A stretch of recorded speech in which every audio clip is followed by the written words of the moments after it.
Esiet sveicināti ikdienas pārdomās, lai nāk tavs vārds. Mani sauc Mārtiņš Oglozoliņš, un mēs turpinam ieskatīties Jēzus kalna svētrunā. Šodien mēs pieskarsimies ļoti nērtai, bet spēcīgai tēmai – vajāšanas. Mateja evaņģēlija 5. nodaļas 11. un 12. pantā. Jēzus saka, svētīgi jūs esat, ja jūs lamā un vajā un ar meliem par jums runā visu ļaunu manis dēļ.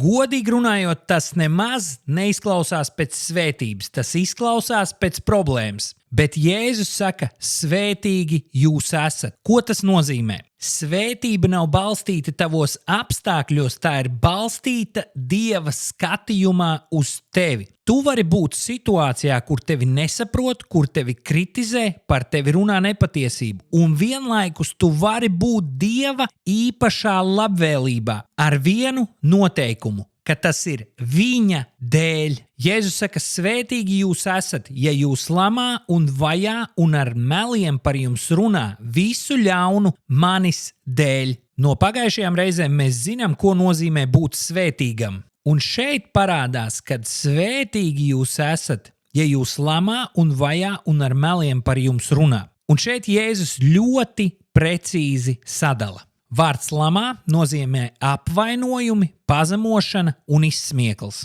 Vārds vajā ir aktīva pretestība, izstumšana un spiediens.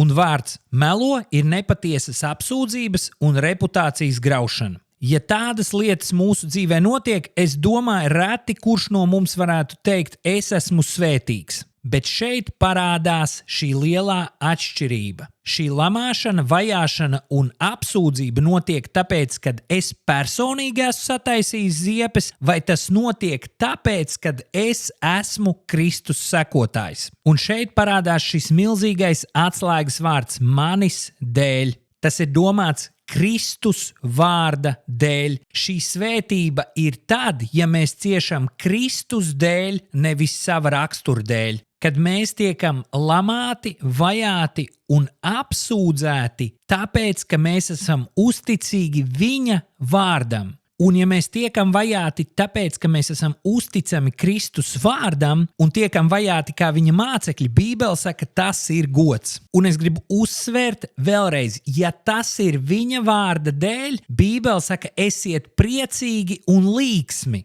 Un oriģināla valodā tas nozīmē priecāties un līksmoties. Kāpēc mēs varam priecāties un līksmoties? Jo mūsu alga ir liela debesīs. Tas parāda to, ka Dievs redz, kam tu ej cauri paklausot viņa vārdam. Šī pasaule tev var atņemt tavu reputāciju, bet debesis ir tās, kas tev dod mūžīgu vērtību.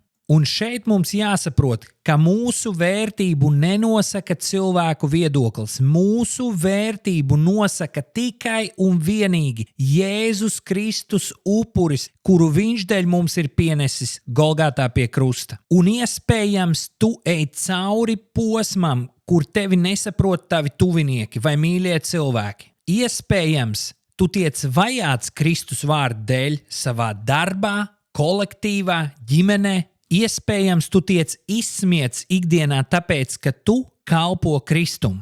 Ja tas ir Kristus vārda dēļ, es gribu tev atgādināt, ka tava alga ir liela debesīs. Un Jēzus saka, ka tu esi ļoti labā kompānijā, jo tu esi kompānijā ar praviešiem, kuri ir vajāti un izsmieti jau pirms tevīm. Un iespējams, tā nav zīme, ka tu dari kaut ko nepareizi, bet tā ir zīme, ka tu dari kaut ko pareizi un tu seko savam kungam un glābējam. Pirmkārt, es vēlos tev palūgt, lai tu uztaisi nelielu inventarizāciju. Ja tu sastopies ar negatīvu cilvēku attieksmi savā ikdienā, uzdod sev jautājumu, vai tas ir tevis dēļ, vai tas ir Kristus vārda dēļ. Ja tu pats esi sataisījis ziepes, tu to vienmēr vari nožēlot Dieva priekšā un cilvēku un mainīt to, kā tu uzvedies. Ja tas ir Kristus vārda dēļ, neiekrīti rūgtumā.